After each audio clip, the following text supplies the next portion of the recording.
Joining us now, MSNBC correspondent David Noriega, who is in Tel Aviv for us, MSNBC White House correspondent Akayla Gardner, who's at the White House, and former Israeli ambassador to the U.S., Michael Oren. All right, David, you've been there in Hostage Square now all day. It's the evening. What has it been like?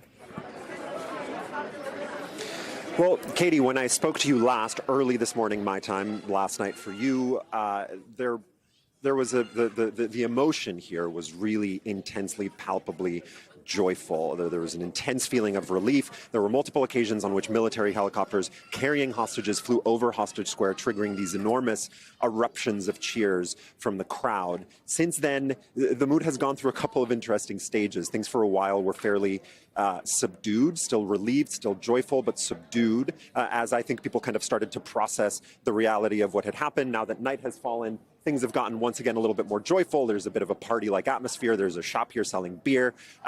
So, you know, we've arrived at that part of the evening. But, Katie, you know, I've been talking to people here all day.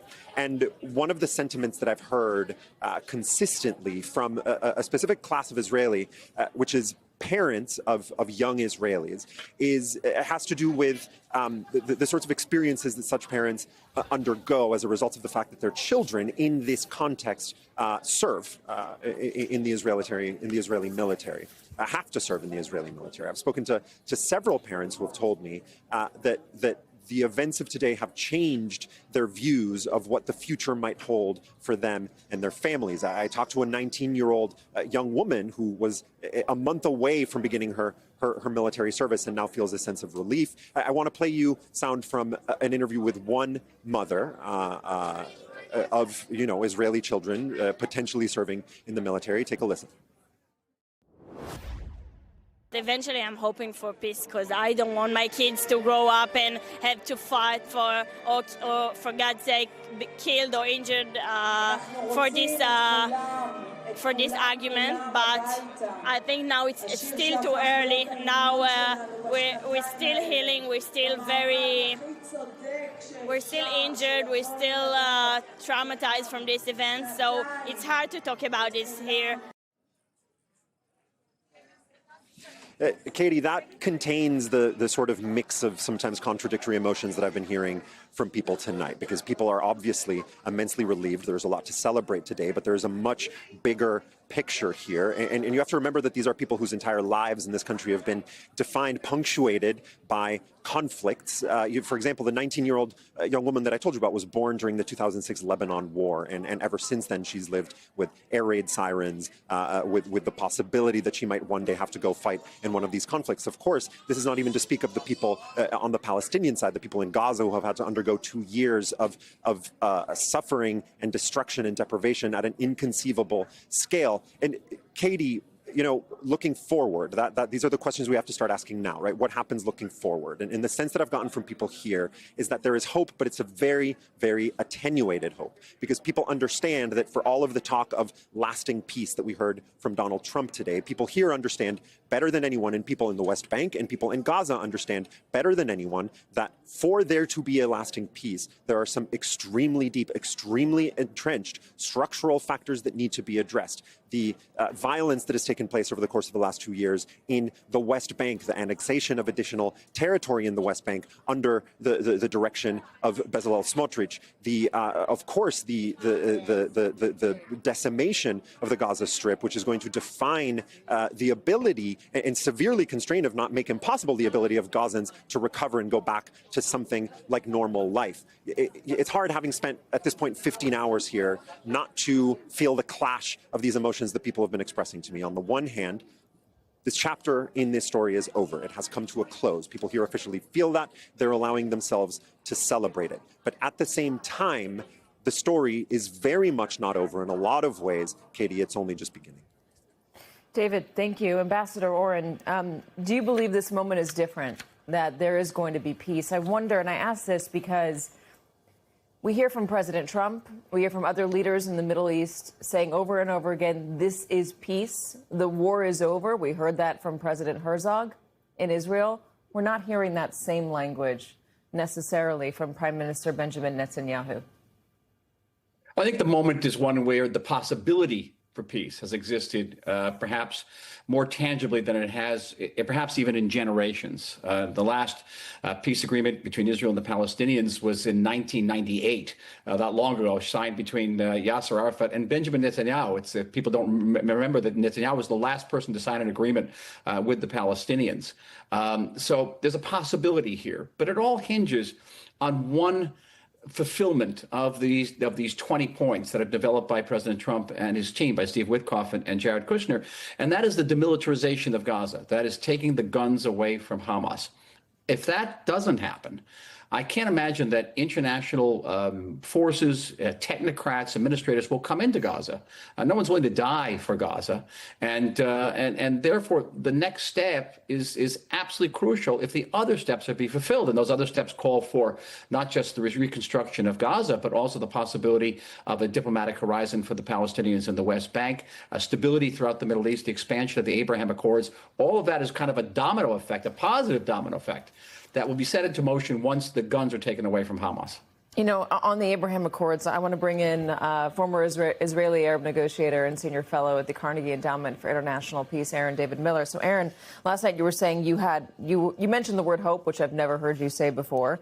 I wonder if that hope is tempered today, seeing that Saudi Arabia was not present in Egypt, MBS was not present in Egypt, Iran invited, often complains about not being invited to this, but not present. Hamas not present. Bibi not present. Does that temper the expectations for what might happen next? It may, but my hope, if that's what it is, it's great to be here, Katie, with you and with Michael. My hope is tempered to the reality that phase one contains a possible defusing of the three urgent dimensions why the world paid attention to Gaza to begin with. Number one, the hostages have been released. Maybe Hamas will comply with their obligation to find and return, tragically, those hostages who were killed. That's number one. Number two, the end of the hostage crisis really will remove, I think, the need, justification, and even credibility of a comprehensive military campaign that we've seen the Israelis launch in an effort to prosecute their war against Hamas, against Gaza City, against Khan Yunis, and against Rafah. And if that happens, if there in fact is a diminution of Israeli military activity and the kinetic environment improves, then you can actually see flooding the zone with humanitarian assistance, access to potable water,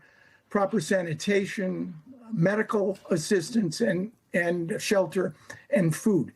Beyond that, and Michael is right about the lift that's going to be required with respect to demilitarization and decommissioning. My concern, final point, is that the end state, the end objectives of the Netanyahu government and Hamas are still mutually irreconcilable. Hamas wants to survive as a political entity. They won't govern Gaza anymore, but they do want to take over the Palestinian national movement, and they will use Israeli annexationist policies on the West Bank to generate support for them. And, of course, the Netanyahu government's objective, understandably, not just to eradicate Hamas as a military organization, but to create a situation where you have an alternative Palestinian governance so Hamas cannot resurge. I don't see how right now you could bring 100 countries together at charm. I don't see how right now you can get over that particular mountain. But for the moment, Katie, hey, and Michael knows this very well, anything that occurs which produces durable gains between Israelis and Palestinians is quite an achievement. Yeah, no, that's I think that's correct to point that out. I do want to ask about, though, the far right. Ben-Gvir, ambassador, is backing a hostage father who says he wants the war to resume now that all of the hostages are back. There's also a question of why Benjamin Netanyahu did not go to Egypt. He said yes initially before, I believe, 20 minutes later saying no. He's citing the holiday in Israel. Do you buy that? Is it the holiday? Why did he not go? Yeah, he probably initially said yes, and then his advisor said, well, wait a minute, it's a Jewish holiday this evening, you can't go. Now, let's remind ourselves, this is the Jewish state. And this particular holiday is like a Sabbath. You can't fly, you can't use the phone, you can't lose electricity. And that would put Benjamin Netanyahu, even if he wanted to go, at odds with the great number of Israelis who will be observing this holiday in a religious fashion, not using electricity, not going on cars, not going on planes. So yes, it politically would probably be improbable. I mean, in Israel, they're saying that many Arab leaders may not have sat with him in the same room.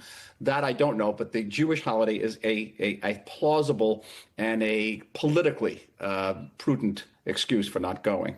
As for the impact of the Israeli right, it's going to be significant. Mr. Smotrich, who's often quoted as a source, as extreme right source, he's doing very poorly in the polls. It's not even sure his party would make it into the next Knesset. But Ben-Gvir's party has done pretty well and will be influential. The question is, what will be the nature of the next Israeli government and when those elections are going to be held? The elections in Israel are scheduled to be held next October. They could be earlier if Netanyahu feels that his numbers are going up as a result of this agreement, as a result of the praise heaped on him by Donald Trump today in Knesset. It was quite extraordinary. But in any case, the next Israeli elections may not be determined in the main or perhaps even partially by what's happening with the Palestinians or about the war. It's about internal Israeli issues. Above all, the refusal of the ultra-Orthodox communities to be enlisted in the Israeli military and to integrate into the Israeli economy more broadly. And that is an issue that cuts across right and left lines. In fact, before the war, it was a leftist issue, and now it's actually a right-wing religious issue. And so the next elections, above and beyond the Palestinian issue, or even the whole question of peace in the Middle East, it'll be about internal Israeli social issues, such as ultra-Orthodox enlistment.